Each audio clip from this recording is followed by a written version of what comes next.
자, 이제 두 번째 순서로 노벨 물리학상 해설 강연자를 소개해드리겠습니다. 올해 물리학상은 양자역학 분야의 연구자들에게 돌아갔습니다. 특히 초전도 양자 컴퓨터 같은 미래 컴퓨터의 근본 원리가 되는 양자 터널링의 현상을 연구한 연구자들에게 공로가 인정이 되었죠. 그래서 이 흥미로운 주제에 대해 더 깊이 이해하기 위해 고등과학원의 박건 교수님을 모시고 손으로 만질 수 있는 양자역학, 거시 양자현상과 양자컴퓨터라는 주제로 강연을 들어보겠습니다. 박건 교수님을 큰 박수로 맞이해 주시기 바랍니다.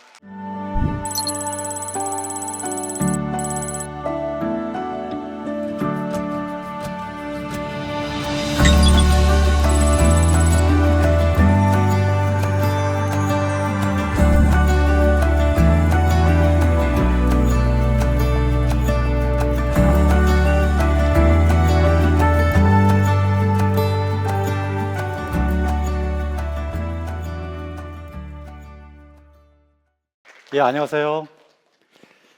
제가 오늘 강연 드릴 내용은 2025년 노벨 물리학상의 내용이고요. 내용이 좀 어려운 만큼 최대한대로 재밌게 해드릴 테니까 즐겁게 즐기시길 바라겠습니다. 자, 제가 오늘 강연하는 내용을 방금 전에 설명해 주셨는데 손으로 만질 수 있는 양자역학이에요. 자, 양자역학은 미시세계를 다룹니다. 눈에 보이지 않아요. 원자 혹은 분자. 근데 손으로 만질 수 있다는 거는 크다는 소리잖아요. 어떻게 양자역학 작은 세계가 큰 세계로 올 수 있는지 거기에 대해서 오늘 설명드리겠습니다. 거시 양자현상과 양자 컴퓨터의 관계에서 말씀드리겠습니다. 자, 그러기 위해서 일단은 이번 노벨 물리학상에 받으신 3명의 수상자에 대해서 말씀드리면 존 클라크, 미셸 데보레, 존 마티니스 이 세 분이고, 이 세 분의 관계는 존 클라크가 지도 교수고요. 그 다음에 미셸 데보라가 데보레 교수님이 1984년이나 85년에 포닥이었어요. 박사후 연구원이었고, 그 다음에 마지막으로 존 마티니스 교수님이 대학원 학생이었습니다. 이렇게 세 명이 뭉쳐가지고 84년과 85년에 했던 연구로 받게 됐는데, 자, 노벨상 위원회에서 뭐라고 말했냐면 전자회로에서 발생하는 에너지 양자화와 거시 양자 터널링을 발견한 공로로 수여한다 돼 있습니다. 자, 무슨 말인지 모르시겠죠? 그렇죠? 양자는 뭐 양자 말 많이 하니까 양자화는 또 정확히 뭔지, 거시는 거시 큰 시스템이라는 걸 알겠는데 양자 터널링이 뭔지 오늘 제가 그걸 설명드리겠습니다. 자, 근데 그러기 위해서는 양자역학을 아셔야 돼요. 그래서 양자역학의 기초에 대해서 설명드릴 텐데 양자역학이 좀 어렵습니다. 어렵고 재미가 없을 수가 있어요. 그래서 제가 최대한 대로 재밌게 설명드릴 텐데, 자, 그래서 제가 영화 얘기로부터 시작하겠습니다. 혹은 우화 얘기로부터 시작하겠습니다. 제가 사실은 꿈이 있었어요. 고등학교 때. 뭐였냐면 영어 평론가가 되는 게 꿈이었습니다. 그래서 영어 평론가가 되고 싶었고 물리학자가 되고 싶었습니다. 그래서 고등학교 때 정말 진심으로 고민을 했습니다. 어떤 게 될까? 근데 결국 물리학이 더 좋았던 것 같아요. 그래서 물리학자가 됐는데, 그래도 아직도 꿈을 못 버리고 영화 평론이나 그런 거에 대해서 다양한 얘기를 합니다. 그래서 그 취미 혹은 그 관심사에 빗대어서 제가 양자역학을 설명드리도록 하겠습니다. 자, 우주죠. 우주고 아주 오래전 머나먼 은하계 이렇게 딱 나오면 뭔지 아시겠죠? A long time ago in a galaxy far far away. 스타워즈죠. 그렇죠? 자, 아주 오래전 머나먼 은하계라고 하겠습니다. 영화의 내용이에요. 이때 에피소드 1입니다. 영의 이중성 실험과 양자 시계. 이거를 이해하시면 어디 가셔서 나 양자역학 이해했다고 말씀하시고 다닐 수 있어요. 정말 양자역학에서 가장 중요한 실험 하나 뽑으라면 영의 이중성 실험입니다. 이걸 다양하게 설명하시는데 저는 제가 개발한 우와 양자 시계로 설명드리겠습니다. 자, 양자역학이 지배하는 세계에서 모든 입자들은 양자 시계를 차고 다녔다. 그게 이제 영화 시작입니다. 자, 이 우주에는 참고로 제가 세 번째 꿈이 있었습니다. 화가였어요. 제가 사실 진짜 전문적 화가가 될 만큼 재능은 없어서 하진 못했는데, 감히 엄두를 못 냈는데, 그래도 만화 그리는 걸 되게 좋아해서 그 능력을 발휘해서 요새 강의할 때마다 만화를 그려놓고 있습니다. 자, 제가 그린 스케치인데요. 여기 이렇게 얘가 전자예요. 전자가 시계를 차고 다니죠. 그 양자 시계입니다. 양자 시계인데 양자 시계는 우리가 차고 있는 보통 시계가 다른 점이 있어요. 뭐냐면 일단 초침이 하나 하고요. 그 다음에 이렇게 빙빙 도는데요. 빙빙 도는데 결정적인 차이점은 그 길이가 늘었다 줄었다 합니다. 왜 그런지 묻지 마세요. 영화에서 슈퍼맨이 막 날아다니고 그래도 왜 날아다녀요? 묻지 않잖아요. 여기도 전자가 차고 다닙니다. 근데 이 초침의 길이가 굉장히 중요한 게요. 초침의 길이가 길어지면 그 장소에 전자가 오래 머뭅니다. 딴 데 가는데 좀 짧아져. 빨리 지나가요. 그래서 이 우주에서 모든 입자는 전자, 양성자, 중성자 모든 입자는 자기가 차고 있는 양자 시계가 시키는 대로 움직여 다닙니다. 자, 이걸 받아들여 볼게요. 이걸 받아들이면 영의 이중실 실험을 이해하실 수 있고요. 양자역학을 이해하실 수 있습니다. 그리고 심지어는 약간 뻥튀기를 하면 오늘 설명드린 거시 양자 현상을 이해하실 수 있습니다. 한번 가보겠습니다. 자, 이런 전자가 있었는데 전자가 어느 아침에 일어났어요. 아침에 눈을 딱 떴어요. 그래서 왼쪽에서 갑자기 날아가고 있는 거예요. 자기가 막 날아가고 있어요. 날아가고 있는데 앞에 문이 두 개가 있는 거예요. 여기 이제 문 두 개죠. 왼쪽 문, 오른쪽 문, 문이 두 개가 있어요. 벽에 부딪히지 않으려면 왼쪽 문으로 가든지 오른쪽 문에 선택을 해야 되잖아요. 선택을 해야 되는데 그래서 전자가 정신이 없지만 어디로 갈까라고 생각을 하고 있었습니다. 근데 갑자기 전자가 깨달았어요. 잠깐만, 나는 입자인 동시에 파동이지. 파동은 파도입니다. 두 개의 문을 다 지나갈 수 있어요. 선택하지 않고 양쪽 문을 동시에. 여기서 핵심이 동시에예요. 그래서 사실은 이 세계에서 어떤 일이 벌어지냐면 전자가 날아오다가 분신으로 쪼개집니다. 펑. 왼쪽 문으로 가는 전자의 분신, 오른쪽 문으로 가는 전자의 분신. 두 개가 쪼개지고요. 자기가 차고 있던 양자 시계도 복제가 돼요. 복제가 돼서 그 다음은 분신들이 행복하게 날아갑니다. 쭉 날아가는데 이 끝에 이렇게 스크린이 있어요. 스크린에는 문이 없어요. 그래서 부딪히는 일밖에 남았어요. 근데 분신이 두 개가 부딪히면 원래 전자가 나옵니다. 근데 양자 시계를 차고 있잖아요. 그 양자 시계도 합쳐집니다. 더해집니다.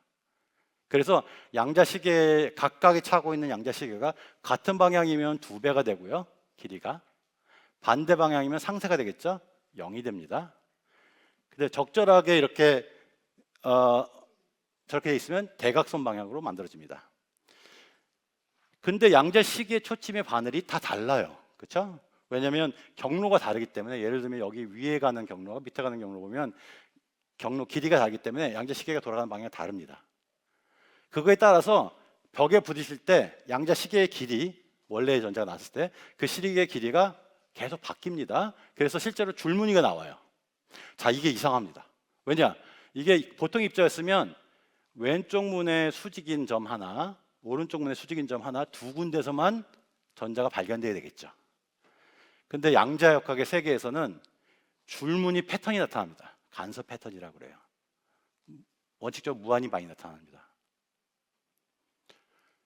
말도 안 된다는 생각이 드시죠? 일단 전자가 왜 분실 쪼개져요? 그런 거짓말하지 마세요. 이런 생각 들잖아요. 근데 전자가 정말 이렇게 행동하고요. 이게 실험으로 다 된 얘기입니다. 심지어는 전자를 한 개 한 개 쏩니다. 한 개씩 한 개씩. 그럼 다른 전자가 없잖아요. 자기밖에 없어요.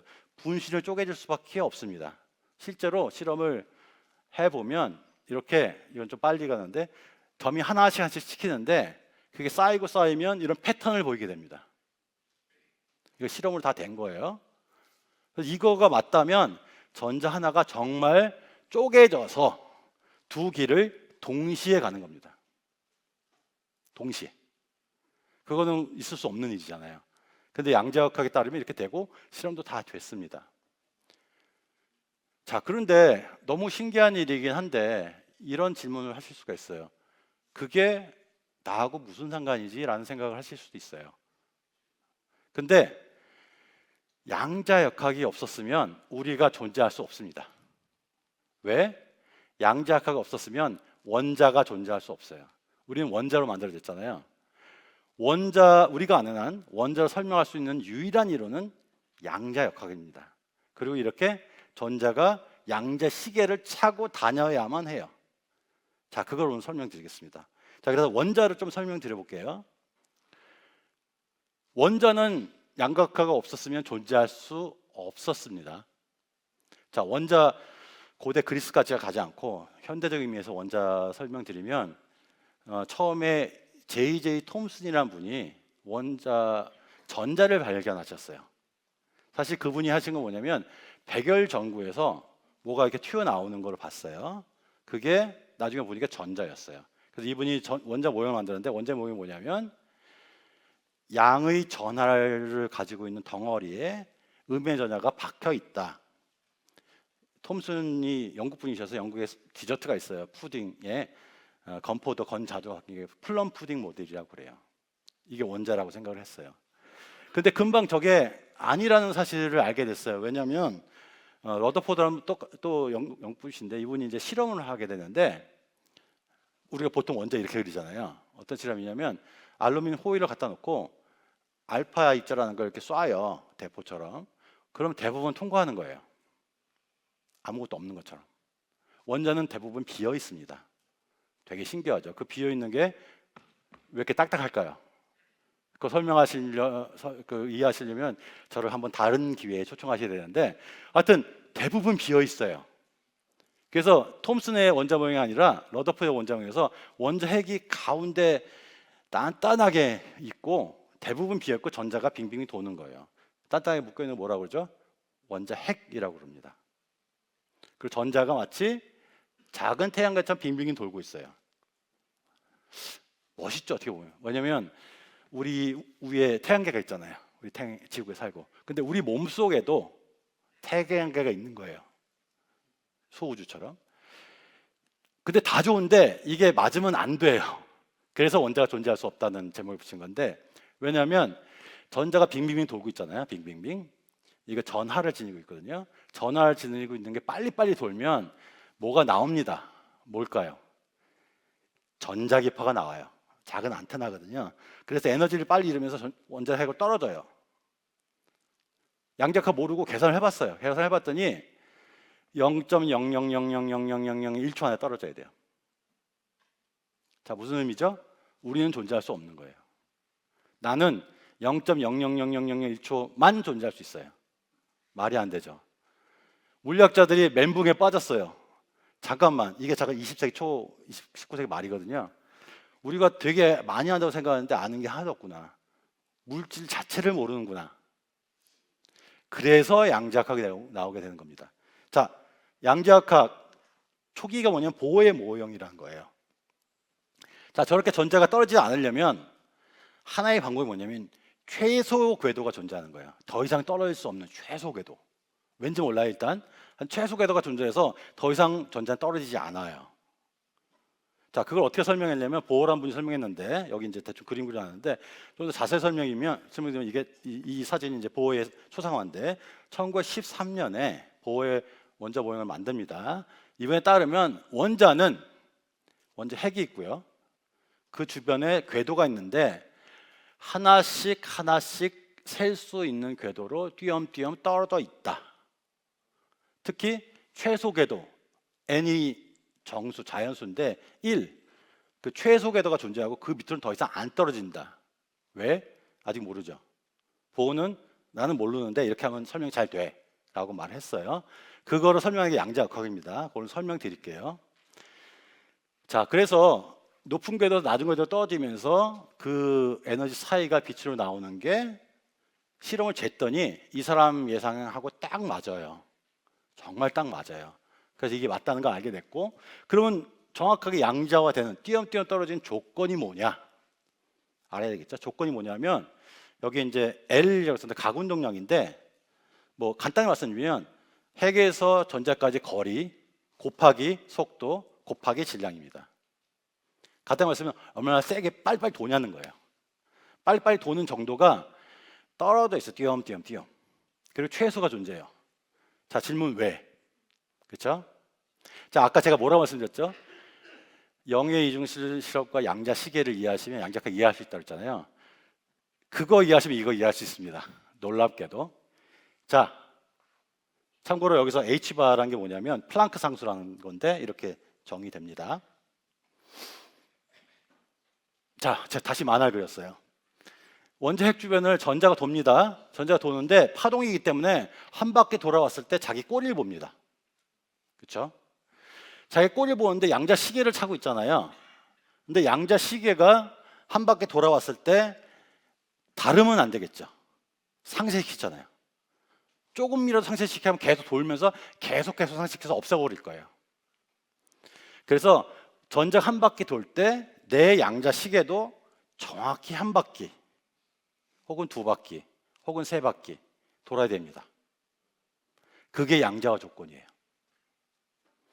여담으로 이거는 양자과 전혀 상관없는데 그거 아시죠? 달은 공전주기와 자전주기 같습니다. 그래서 우리 달이 한 면만 보잖아요. 마치 달처럼 공전할 때하고 자기 차고 있는 요 초침의 자전하고 같은 거 혹은 두 배 혹은 세 배인 겁니다. 그럴 때만 파동함수가 사라지지 않아요. 똑같은 얘기예요. 이중실 실험과 약간의 계산을 보면 양자화 조건이 뭐냐면 둘레 길이 2파이 배우죠.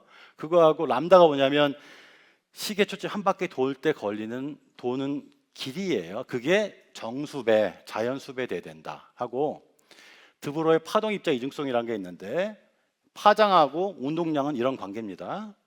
집에서 해보시면 되겠지만 그냥 집어넣으면 바로 나옵니다. 그냥 되게 간단한 수학이어서 그래서 정말 전자들이 양자 시계를 차고 다닌다. 그거 갖고 두 개를 이해할 수 있고요. 오늘 설명드릴 주요 내용인 초전도체하고 거시 양자 터널링도 이해할 수 있습니다. 좀 더 가보겠습니다. 이거를 지금 기억을 하시면 정말 어려운 거 처음에 듣기 굉장히 어려웠던 거를 이해할 수 있습니다. 자, 이런 일이 벌어지고 있을 때 원자 우리가 조금 이해하고 있을 때 어떤 일이 벌어졌냐면 이상한 물질이 발견돼요. 이상한 물질이 발견되는데 전기 저항이 0입니다. 아무런 저항이 없어요. 전류가 무한히 잘 흘릴 수 있어요. 자, 이거 굉장히 이상하거든요. 전류가 뭐죠? 도체 안에 전자가 흘러가는 거예요. 근데 방해가 있잖아요. 불순물도 있고 부딪히면 저항이 생기거든요. 근데 그게 전혀 없다는 거예요. 너무 이상하죠? 참고로 이분이 그걸 처음 발견하신 분인데 오너스라는 분이신데 이분이 1911년에 초전도체를 발견하고 바로 2년 뒤에 노벨상을 받습니다. 너무나 신기한 현상에서. 근데 기억하시죠? 아까 보호의 원자 모형이 1913년에 나왔습니다. 그때 이걸 발견한 거예요. 당연히 이해를 못하죠. 왜? 양자역학도 모르는 판에 제대로. 이거 양자역학이 필요한 거거든요. 자, 이분의 특기가 뭐였냐면 온도를 낮추는 기술이었어요. 냉장 기술이었어요. 근데 굉장히 극저온을 낮출 수 있는 특기가 있으셨어요. 뭐냐면 힐륨이란 기체 있잖아요. 그걸 액화하실 수 있는 기술이 있었어요. 그러면 절대 영도로 뭐 1, 2도, 절대 영도라는 건 마이너스 273이거든요. 플러스 1, 2도까지 낮출 수 있는 거예요. 그때 이분이 궁금했던 건 뭐냐면 온도를 낮추면 어떤 일이 벌어질까 하는 거예요. 모든 물질을. 그래서 도체로 온도를 낮춰보자. 저항이 어떻게 될까? 저항이 어떤 값으로 계속 낮아지면 수렴할 것이라고 생각을 했어요. 그래서 실험을 수온에 대해서 했습니다. 그래서 온도, 여기 밑에가 온도축이고요. 여기 이제 Y축이 저항이에요. 쭉 떨어지다가 갑자기 0으로 갑니다. 절대 온도로 4.2 정도에서 갑자기 0으로 갑니다. 이분 처음에 실험 잘못하신 줄 알았어요. 뭐가 잘못됐구나. 근데 아무리 해도 그런 거예요. 전혀 이해가 안 되죠. 오늘 이거를 제가 설명드리겠습니다. 다시 한번 양자 시계를 이해하시면 이해하실 수 있습니다. 계속 제가 하나 갖고 울고 먹을 거예요. 양자 시계 갖고.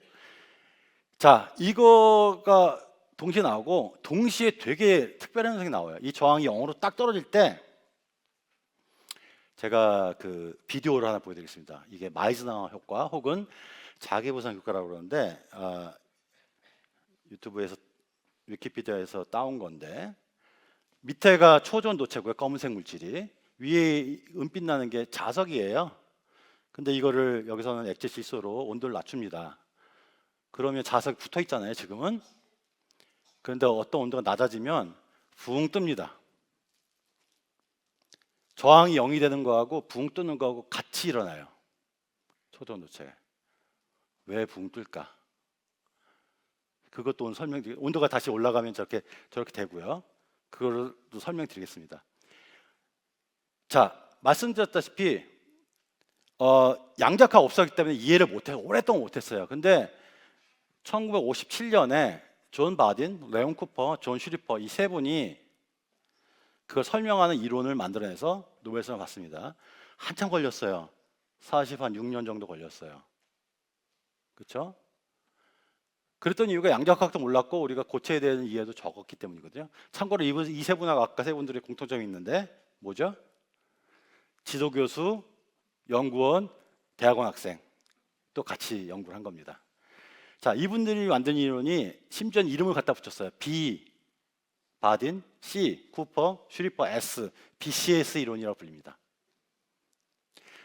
자, 이걸로 설명할 수 있는데 그걸 오늘 최대한 간단하게 설명드리겠습니다. 사실 이것도 굉장히 어려운 얘기인데 제가 노력을 좀 최대한 해보겠습니다. 자, 고체 안에는 어떤 일이 벌어지냐면 전자들이 돌아다니고요. 거기에 원자 핵들이 박혀 있어요. 그게 뼈대를 만듭니다. 돌아다니는데 전자는 아까 말씀드린 보통의 상태에서는 막 부딪히고 난리가 나거든요. 난리가 나는데 어떤 그 전자끼리 상호작용이 있냐면 전자 주변에 핵들이 있기 때문에 서로 전하가 반대거든요. 핵들은 핵하고 전자는 음의 전하죠. 전자 쪽으로 약간 핵들이 아주 살짝이지만 이렇게 살짝 몰려옵니다. 찌그러지는 거예요. 뭐 그럴 수 있겠죠. 근데 전자는 가벼워서 빨리 도망가는 반면에 이 찌그러진 정도는 좀 느려요. 좀 느리게 쫓아갑니다. 그래서 순간적으로 전자가 없는 빈 공간이 존재해요. 약간 양의 전하처럼 느끼는 건데 다른 전자가 그걸 보니까 거기에 이끌려지는 거예요. 전자와 전자 사이에 서로 끌려는 힘, 짝짓기 하려는 힘이 있습니다. 이걸 포논이라고 보통 부르는데 이렇게 찌그러진 거를 그것 때문에 전자와 전자가 서로 끌어당깁니다. 보통 밀어내기만 하는데 서로 전하가 같기 때문에 끌어당기는 힘이 약간 존재해요. 자, 그러면 어떤 일이 벌어지냐면 이것도 제가 다시 그린 만화인데 전자가 짝을 짓습니다. 짝짓기를 해요. 그걸 쿠퍼 페어라고 그러는데 제가 강조한 건 뭐냐면 아까 시계차가 단다 했잖아요. 이 전자 시계가 두 개가 동기화돼요. 하나로 고정이 됩니다. 왜냐하면 우리는 한 몸이니까. 딱 고정이 됩니다. 위상이. 그리고 얘네는 그러니까 전자 두 개가 하나를 만들어 고정이 되기 시작하면 다른 애들도 다 같이 그럽니다. 그래서 양자 시계가 다 똑같아져요. 통째로 고체 안에 있는 애들이. 그래서 자, 보통 도체는 이렇다고 그랬잖아요. 이 사람이 전자예요. 막 가려고 해서 사람이 너무 많아. 못 움직이잖아요. 그렇죠? 근데 초전도체는 뭐냐면 모든 시계가 다 정렬이 됐기 때문에 딱 정확하게 시계가 시키는 대로 모두 게 같이 움직이는 겁니다. 저항이 없어요. 왜냐? 시계가 정확히 똑같이 움직이기 때문에. 이게 초전도체입니다. 자, 그러면 아까 왜 붕 뜨냐? 다시 돌아가 보죠. 여기서 왜 붕 뜨냐면 자기장, 자력은 양자 시계를 뒤틀리려고 합니다. 그런 성향이 있어요. 그러니까 일단 믿어주세요, 저를. 그래서 그걸 싫어하는 거예요. 우리는 다 정렬하고 싶은데 그걸 방해하려고 그러는 거예요. 그럼 어떤 일이 발생하냐면 초전도체에서 전류가 반대로 흐릅니다. 왜냐하면 저항이 없기 때문에 자유롭게 흐를 수 있어. 그래서 자기장을 상쇄시킵니다. 암페르 법칙을 이용해서. 그래서 자기 안으로 자기장이 들어와서 자기의 정렬된 걸 망치지 않도록 못하도록 전류를 자체적으로 발생시켜요. 그래서 붕 뜨는 겁니다. 너무 저는 신기한데 모르겠습니다. 자, 그래서 저항도 0이 되고 붕붕 뜨는 현상도 역시 양자 시계라는 걸로 설명할 수 있는데 핵심은 모든 전자들이 동일하게 행동한다. 그래서 초전도체는 어떻게 보면 아까 이렇게 컸잖아요. 아까 거기 자석도 올려놨잖아요. 만질 수 있는 거잖아요. 만질 수 있는 양자역학적인 원자예요. 그게 통째로. 원자가 뭐였죠? 시계가 정렬돼 있잖아요. 한 바퀴 돌아서 딱딱 맞도록. 근데 이거는 덩어리인데 그 안에 있는 전자의 시계가 딱 다 맞아 있어요. 그러니까 거시적인 의미에서 큰 원자가 만들어진 거라 볼 수 있습니다. 자, 이제 이걸로 이제 이해할 수 있습니다. 이제 진짜 설명드리고 싶은 걸 맞는데 다시 한번 읽어보죠. 전자회로에서 발생하는 에너지 양자와 거시 양자 터널링을 발견한 공로라고 있잖아요. 그 양자역학 알았고 초전도체 알았어요. 그 초전도체를 이용해서 회로를 만들면 그 회로가 양자회로인 거예요. 손으로 만질 수 있어. 그거로 양자 컴퓨터를 만드는 거예요. 자, 구체적으로 가볼게요. 자, 초전도체 A가 있고 초전도체 B가 있어요. 그 안에 절연체가 있어요. 전류가 안 흐르는 거, 절연체를 집어넣었어요. 이게 보통 도체는 어떤 일이 일어나죠? 아무것도 안 흐르죠. 막혀 있으니까 장벽이 있는 거예요. 제가 벽을 뚫고 지나갈 수 없잖아요, 그렇죠? 근데 초전도체를 만들면 어떤 일이 벌어지냐면 여기에 아까 초침의 각도, 그걸 위상을 세타 A라고 하고 이거를 세타 B라고 할 때요. 각도가 초전체 안에서는 같은 방향인데 지금 떨어져 있으니까 다른 방향일 수가 있어요. 그걸 위상 차이라고 해볼게요. 그러면 전류가 흐릅니다. 그냥 전압을 안 걸어도. 왜냐하면 초전체 A에 있는 병사의 발걸음하고 초전체 B에 있는 정사의 발걸음이 다르기 때문에 그걸 메꾸려고 전류가 흐릅니다. 그걸 초전류라고 하고 수학 공식 쓰면 사인 위상 차이 델타 저렇게 되고, 이건 제가 오늘 유도해 드릴 수 없는데 위상 차이의 위에 점이 붙은 건 시간에 대한 변화예요. 그 변화는 속도라고 보시면 돼요. 그거는 전압에 비례합니다. 다시 말해서 위상차가 고정이 되기 때문에 양쪽에 전압이 안 걸리면서도 전류가 흐르는 거예요. 배터리 연결할 필요 없어. 배터리 없이도 전류가 막 흘러. 사실 엄밀히 따르면 전류 먼저 흘리고 배터리 떨어지는 거, 전압이 떨어지는 거 보는데 그게 0인 거예요. 자, 이거를 이제 비유적으로 보면 이건 이제 노벨상 위원회 거기서 나온 건데 또 소년이 공을 던져요. 보통은 통과 못 해야 되겠죠?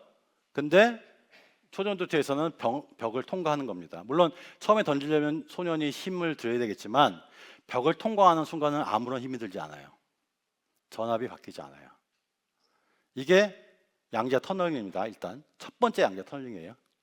사실 양자 터널링이 2번 나와요. 이게 사람을 굉장히 헷갈리게 만드는데 노벨상 이걸 읽어보시면 양자 터널링이 막 이상하게 막 나와서 헷갈리실 텐데 사실은 왜 그러냐면 두 번 나오기 때문이에요. 한 번은 절연체 사이를 통과하는 때 그때 나와요. 자, 그거를 이해하시기를 바라고. 자, 근데 실제로 이렇게 이런 조세슨 접합이라고 그러는데 저렇게 이걸 처음에 이제 이렇게 될 거라고 하신 분이 조세슨이라는 분인데 이분은 아주 옛날에 노벨상을 이미 받으셨습니다. 그래서 이 현상 자체는 요번에 노벨상 2025년에 받은 사람 분들이 받은 업적이 아니고요. 이분들의 업적은 두 번째 양자 터널링이에요. 양자 터널링이 한 번 더 일어나요. 그게 이제 사람 헷갈리게 하는 부분인데, 자, 이거 받아들여 볼게요. 그리고 전류를 안 흘려놓으면 바깥에서 전류 안 흘리고 그냥 이렇게 놔뒀다가 칠게요. 아무 짓도 안 하고 있어요. 초전체 두 개 붙였어요. 그럼 어떤 일이 벌어지냐면 양자 유동이라는 게 있어서 아무런 짓도 안 하는데 전류가 앞으로 갔다 뒤로 갔다 앞으로 갔다 뒤로 갔다 그런데 그 안에서 양자 유동 때문에 이상하죠. 아무 짓도 안 하는데 왔다 갔다 거리고 있어요. 자, 이거를 좀 더 설명드릴게요. 이게 이제 어떻게 보면 가장 기술적인 이제 슬라이드이기도 한데, 아까 제가 초전류 공식을 보여드렸는데 사실은 엄밀히 따지면 축전기 효과라는 게 있어요. 왜냐하면 이게 이렇게 간격을 두고 있기 때문에 이게 그 축전기예요. 다시 말하면 여기 전자가 있으면 여기 전자를 밀어내요. 그래서 서로 전자하고 전공이라고 두 개가 마주 보면서 모이거든요. 에너지가 축적이 돼요. 하여튼 그 디테일은 아실 필요는 없어요. 근데 저런 효과 때문에 저 공식에서 요 부분을 요 사인 델타 부분을 왼쪽으로 옮깁니다. 아무것도 안 하고 왼쪽으로 옮긴 거예요. 근데 이 공식이 물리현상 보면 갑자기 뭐가 탁 심상이 떠오르는 뭐냐면 이게 F = ma예요. 뉴턴의 역학. 이게 갑자기 왜 나온지 모르겠지만 보시면 이게 F고 이게 ma예요. A가 뭐죠? 위치가 가속도죠. 가속도가 뭐죠? 얼마나 빨리 변하는 게 속도고 그거가 변하는 게 가속도죠. 시간에 대한 두 번 미분인데 위상차 점 두 개가 두 번 미분한다는 소리예요. 저기서. 그래서 똑같습니다. 그 다음에 이 부분을 힘이 있으면 위치 에너지, 포텐셜 에너지 바꿀 수가 있어요. 바꿔볼게요. 그럼 일단 이 부분을 무시하시고 앞에 코사인 델타만 보면 이렇게 코사인의 그 우물에 갇힌 거예요. 어떤 입자가, 가상의 입자가. 그게 왔다 갔다 거리고 있어요. 양자역학 때문에 왔다 갔다 거리고 있어요. 자, 근데 전류를 좀 흘리면 그게 기울어져요. 왜냐면 한쪽 방향이 기울어지기 때문에. 그래서 그림을 그리면 이게 이제 노벨상 위원회 설명 자료를 보시면 이게 나오는데 그 제가 설명드리는 건데 어떻게 보면 위에 A를 볼게요. 빨래판, 예전에 빨래판 많이 이제 지금은 안 쓰지만 거기에서 입자가 왔다 갔다 거리고 있어요. 왔다 갔다. 기울어진 정도가 작으면 저기서 왔다 갔다 거리고 있어서 아까 전류 말씀드린 전류가 왔다 갔다 거리고 있는 거예요. 전류가 왔다 갔다. 근데 전류를 좀 세게 흘리려고 이거를 전류를 걸면 왔다 갔다 거리다가 더 많이 흐르거든요. 어느 순간 와르르 쏟아질 거예요. 와르르 쏟아지는 순간 전압이 딱 걸려요. 더 이상 초전류가 아니에요. 왜냐? 조세스 정션을 전류를 너무 많이 흘리고 싶으면 아까 병사에 딱딱 걸어갔잖아요. 너무 많이 밀면 더 많이 보내려면 다 발이 엉클어져요. 그래서 더 이상 초전체가 뭉개져요. 자, 그게 이제 뭉개지는 건데, 자, 이게 핵심이죠. 요번에 노벨상 받으신 분들 했던 게 뭐냐면 기울이다 보면 이런 상황이 벌어질 거 아니에요. 넘어갈까 말까 하는 중간 단계, 그렇죠? 그 중간 단계에서 아직 전류가 흐르면 안 되죠. 안 돼요, 아직. 우르르 쏟아지기 직전이니까. 근데 이 초전도체가 양자역학에서 나오는데 아이러니하게도 그 초전도체가 또 양자역학적으로 행동해요. 다시 말하면 이 장벽을 통과합니다. 그래서 완전히 이맘때쯤까지 기울여야지 나와야 되는데 그 전부터 나와요. 양자 터널링이 있어요. 그게 이제 그것이 양자 터널링이에요. 두 번째 양자 터널링이에요. 자, 그리고 이렇게 되면 왔다 갔다 거리면 제가 다시 한번 원자 설명을 기억하시죠? 한 바퀴 돌아올 때 시계가 맞아야 된다 했잖아요. 왔다 갈 때도 시계가 맞아야 되거든요. 왔다가 다시 올 때 그거하고 자기 비교할 거 아니에요. 그때도 양자 조건이 있거든요. 그래서 왔다 갔다 거리는 주기가 딱딱 끼엄 때문에 떨어집니다. 이렇게 하는 거하고 조금 다르게 움직일 수 있는 게 아니라 이렇게 움직일 수 있는 거하고 이렇게 움직일 수 있는 거하고 이렇게 움직일 수 있는 거하고 딱딱 띄엄띄엄 떨어지게 돼요. 그게 에너지 양자화입니다. 좀 어렵죠. 이 두 번째 양자 그 터널링이 좀 어려운데, 자 여기서 지금까지 이해하신 분들은 기쁨을 느낄 수 있습니다. 왜냐하면 여기에 지금 에너지 주니까 3개잖아요. 에너지 레벨이 띄엄띄엄 떨어진 게. 근데 이걸 잘 조절하면 3개가 되게 할 수도 있고 4개가 되게 할 수도 있고 2개가 되게 해서 1개가 만들 수 있습니다. 근데 특히 2개가 딱 만들어지게 할게요. 그러면 재밌는 일이 발생합니다. 양자 컴퓨터가 만들어져요. 자, 그거 설명드리기 전에 한번 정리하고 지나갈게요. 조세슨 접합 회로는 하나의 거대한 원자다. 왜냐? 전자가 무질서하게 돌아가고 있는데 그것들이 짝짓기, 콧바싹 만들고 시계가 만졌죠. 그러면서 통째로 하나의 그 군대처럼 딱딱딱 움직여서 저항이 0이다. 그리고 심지어는 중간에 이렇게 갭이 있어도 중간에 이렇게 떨어져 있는 접합 아무것도 없어도 그거를 건너뛰면서 하나의 원자가 만들어져요. 근데 그 시스템에서 전류를 더 많이 흘리게 만들려면 갑자기 붕괴됩니다. 그리고 전압이 생겨요. 근데 내가 붕괴시킬 거라고 생각한 것보다 좀 빨리 붕괴가 돼요. 양자 터널링 때문에. 그릇에 물을 담겨 기울는데 이 정도까지 괜찮아야 되는데 벌써 막 물이 흐르기 시작해. 그릇의 벽을 통과해가지고. 그게 두 번째 양자 터널링입니다. 자, 이걸 이용해서 미국 국립표준기술연구소라는 데서 만든 조선 접합 배열 칩이에요. 여기 자세히 보면 다 쪼개져 있어요. 이거 갖고 회로를 만들고요. 이게 양자 컴퓨터의 기본 핵심이 됩니다. 제가 시간을 약간 오버했는데 최대한 빨리 1분 안에 끝내도록 하겠습니다. 양자 컴퓨터 내고 1분 안에 설명드리는 거예요. 자, 양자 컴퓨터가 뭐죠? 양자 컴퓨터 처음 제안하신 분은 유명한 물리학자인 리처드 파인만이라는 분인데, 이분이 자연은 욕도 하시고 고전력 극적이지 않습니다. 그래서 당신이 자연을 시뮬레이션 하고 싶으면 양자 극적으로 해야 된다. 양자 컴퓨터로 해야 된다는 거예요. 자, 그러면 고전 컴퓨터를 생각해 보죠. 컴퓨터는 어떻게 작동하죠?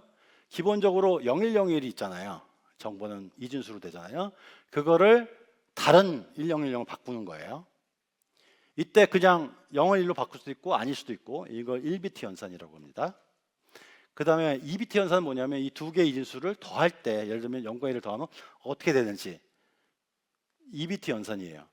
복잡하긴 하지만 간단해요. 그냥 0과 1을 어떻게 연산하는 거예요. 그렇죠? 양자 컴퓨터는 뭐냐면 0과 1을 동시에 발생시키는 거예요. 0 또는 1이잖아요, 고전통에. 근데 여기서 아까 뭐라 했죠?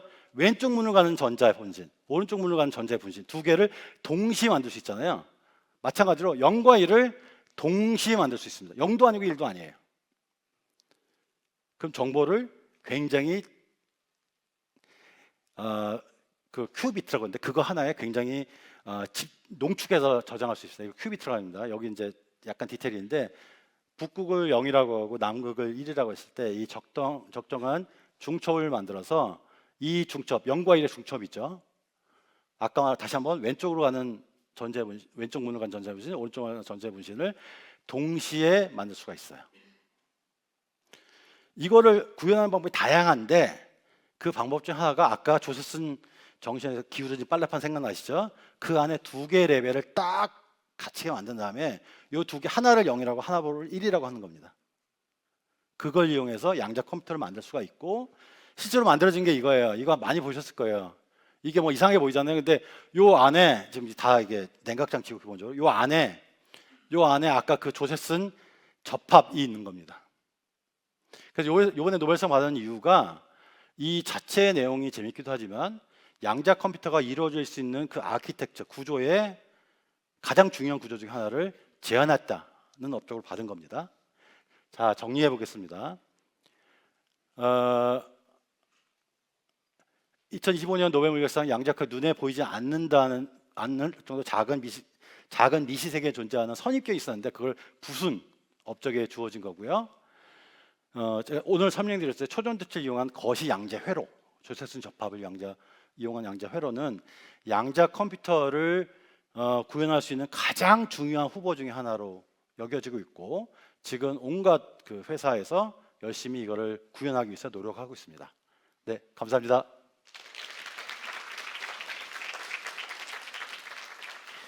예, 정말 좋은 강연 해주셔서 감사합니다. 네, 이제 다시 한번 현장 질문을 받도록 하겠습니다. 질문하신 분은 손을 들어주시겠습니까? 네, 이쪽에 가운데 계신 분. 네, 강연 너무 재밌게 잘 들었습니다. 그 초전도체가 형성이 되려면은 온도랑 압력 등의 조건이 되게 까다롭다고 들었는데 초전도체를 활용한 양자 컴퓨터라면은 상용화가 어렵지 않을까 생각이 들었습니다. 실온 초전도체가 먼저 개발되어야 양자 컴퓨터가 만들어질 수 있는 걸까요? 아니면은 다른 대체 방법이 있을까요? 아니, 일단은 뭐 당연히 상온에서 만들어지면 되게 좋겠죠. 사실 그게 꿈이기도 하고요. 몇 년 전에 우리나라에서 난리 났었잖아요. AK-99라고 상온 초전도체. 근데 그게 이제 사실이 아닌 걸로 되긴 했는데 맞습니다. 그런데 그렇긴 한데 사실은 고온 초전도체라는 게 있어요. 그래서 고온은 상온은 아니고요. 영하 한 뭐 대충 80도라고 해볼게요. 근데 그게 되게 낮잖아요. 엄청 낮잖아요. 그게 실제 있는 겁니다. 그거는. 근데 그거 실제 있는 고온 초전도체 가지고 만들 수 있어야 되는데 지금 좀 기술적인 이유가 있어 안 만들어지고 있는데 그걸로 만들면 되고 그게 사실 영하 100도, 80도가 낮은 것 같지만 그렇게 너무 극도로 낮은 거예요. 왜냐면 액체 질소를 쓸 수 있는데 액체 질소가 굉장히 싸요, 사실은. 생수값하고 비슷하다고 그럽니다. 그러니까 그게 별로 돈이 안 들고요. 그래서 제가 이제 재밌는 말을 가끔 드리는데 그 온도 사실 굉장히 쉬운 온도다. 왜냐? 남극 가도 되고요. 아니면 우리 일론 머스크 형님이 이제 화성 간다잖아요. 달 가고 달에는 널린 게 그 온도입니다. 그래서 달에다가 퀀텀 컴퓨터 그 기지를 만들면 돼요. 사실은 우주는 굉장히 온도 낮아요. 그래서 저 정도 온도는 아무것도 아닙니다. 그러니까 지구 상에서 하기가 힘들 것뿐이고요. 근데 이제 뭐 아무래도 제일 좋은 거는 우리가 온도를 높일 수 있는 게 목적 중에 하나, 높일 수 있으면 좋겠죠. 그래서 뭐 제가 사실 초전도체 전공인데 이걸 높일 수 있는 방법에 대해서 연구를 하고 있습니다. 네, 감사합니다. 그리고 마지막에 잠깐 여쭙고 싶은 게 조셉슨 접합에서 마지막에 초전도체 사이에 아무것도 없어도 가능하다고 했는데 그러면 중간에 부도체를 넣는 거는 유전체 같은 느낌인 건가요? 예, 저련체 부도체예요. 그러니까 사실은 거기다가 뭐 어떤 걸 넣느냐에 따라 성질이 좀 바뀌긴 하지만 핵심은 안 바뀝니다. 전자가 안 통해야 돼, 그러니까 통과할 수 없어야 되는데 그냥 양자역학에 따르면 파동함수가 스며 들어가거든요. 그래서 통과할 수 있는 거예요. 그래서 거기에 뭘 들어갈 때 좀 성질은 바뀌긴 하지만 핵심은 바뀌지 않습니다. 그럼 부도체를 넣는 게 그 축전기에서 유전체 같은 느낌으로 사용이 되는 건가요? 아니면은 그러니까 양쪽의 의미가 있어요. 왜냐하면 그 축전기 유전체 조절할 C 있잖아요. C. 네, 그걸 조절에 따라서 아까 그거 기울일 때 네. 그걸 조절할 수 있어요. 얼마나 깊게 하느냐 그런 걸 조절할 때 씁니다. 네, 감사합니다. 네, 열정적인 질문 주셨는데요. 이쪽에 한 분, 다른 남자분. 네, 강연 잘 들었습니다. 그 좁세슨 포텐셜 에너지 그래프에서 그 터널링이 두 번째로 일어나는 구간이 첫 번째 일어날 때가 그 슈퍼 커런트가 흐른다고 저희가 알고 있는데 네, 그럼 두 번째 터널링에서는 슈퍼 커런트가 아닌 일반 맞아요. 커런트가 맞아요. 되는 건가요? 네, 맞습니다. 정확히 맞습니다. 그러니까 이게 기울여 가지고 흐르기 시작하면 밖으로 나가는 순간 위상 그 델타에 속도가 생기기 때문에 전압이 생깁니다. 그 다음부터는 보통 전류예요. 그럼 전류를 임의로 흐르지 않게 하더라도 자동 그 터널링 현상으로 일반 전류를 측정할 수가 그걸 구별도 할 수가 있나요? 그러니까 할 수 있죠. 전압이 생기냐 안 생기냐.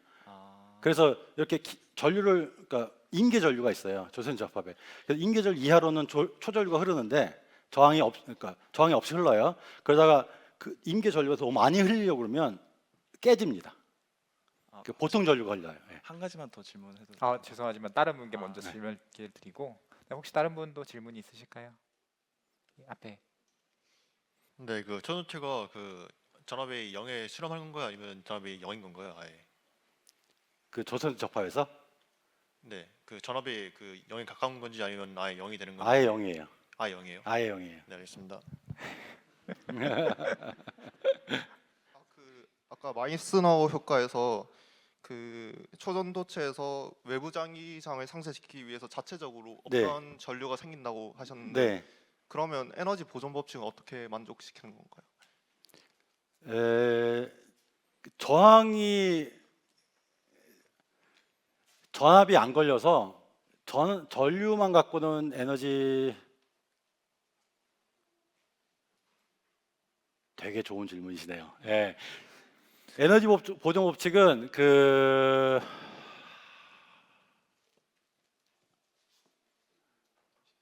자체적으로 흐르기 때문에 전압이 안 걸립니다. 그래서 전력 손실이 없어요. 그러니까 커런트는 있는데 전력 손실이 없습니다. 에너지 손실이 없고 붕 뜨잖아요. 네네. 붕 뜨면서 원래 낮았잖아요. 낮아져서 높아지죠, 위치 에너지가. 그러면 그게 컨버트 된다고 볼 수 있을 것 같습니다. 낮은 데서 높은 데로 가면 위치 에너지가 증가하는 건데 그러면 반대의 상황 아닌가요? 제가 설명드리겠습니다. 나중에 자세하게 설명드릴게요. 그게 전압이 없어요. 전압이 없어서 아무런 에너지가 안 들고요. 그래서 흐를 수가 있습니다. 좋은 답변 감사합니다. 예, 일단 나중에 만나서 자세하게 해줄게요. 감사합니다. 허를 찔렸어요, 제가. 예. 예, 마지막 질문 오면 하나만 더 받고. 네. 좋은 강연 재밌었습니다. 양자 시계 이해 쏙쏙 잘 되고요. 그 조셉슨 정션 아까 그 PPT에서 그 에너지 준위가 이제 2개가 되면 이제 양자 컴퓨터가 된다고 말씀해 주셨잖아요. 제가 잘 이해가 안 돼서 그러는데 이제 그 0과 1을 하려면 기존에는 이제 전류가 흐르느냐 안 흐르느냐로 제가 컴퓨터를 이해했었는데 네. 그러면 양자 포텐셜이 하나면 충분하지 않나 하는 생각이 들었거든요. 그래서 전류가 흐르냐 안 흐르냐로 컴퓨터를 만들려면 포텐셜이 한 개만 있어도 되는 거 아닌가 하는 생각이 들었는데 왜 2개여야 양자 그 0과 1을 만들 수 있는 방법 여러 개고요. 전류가 있냐 없냐로 할 수도 있고, 전류가 조금 요동하느냐, 많이 요동하느냐 그거를 할 수도 있고요. 그러니까 0과 1을 표현할 수 있는 방법은 되게 많습니다. 고전 컴퓨터에서는 전류가 흐르느냐 안 흐르느냐, 전압이 0V냐 5V냐 갖고 하는데 그것만이 0과 1을 표현할 수 있는 방법은 아니고요. 다양한 방식으로 표현할 수 있습니다. 그러니까 여기서는 조셉슨 접합에서 쓰는 거는 그 전류가 흐르는 진폭이 작은 거 모두 0이고요. 전류가 흐르는 진폭이 큰 거, 그게 1로 생각하는 겁니다. 그럼 그 진폭 차이를 구분할 수 있으면 에너지 준위를 2개뿐만 아니라 뭐 5개, 10개로 해서 맞아요, 맞습니다. 좀 넥스트 트랜지스터의 형태로 만들 수 있을 것 같은데 사실 q 비트라는 거는 비트잖아요, 2개. 그러니까 q 디트라는 게 있어요. 여러 개를 할 수 있는. 그래서 한 2개 상태가 아니라 여러 개를 하면 더 편리하지 않을까 하는데, 근데 기술적인 이유 때문에 여러 개가 아니라 2개로 하는 게 가장 편리합니다. 고전 컴퓨터 마찬가지. 고전 컴퓨터 0과 1이 아니라 0, 1, 2로 해도 되거든요. 근데 고전 컴퓨터 우리 0, 1로만 이진수로만 하잖아요. 마찬가지예요. 예, 시간 관계상 아쉽지만 다음 강의로 넘어가겠습니다. 추가 질문 있으시면 이따가 과학독 시간에 다시 부탁드립니다. 좋은 강연해 주신 곽공 교수님께 다시 한번 큰 박수 부탁드립니다. 얘기해요. 참고로 제가 생각이 났는데 밖에서 들어가는 자기장을 유지시키는 에너지의 일부가 그쪽으로 옮겨지는 것 같습니다.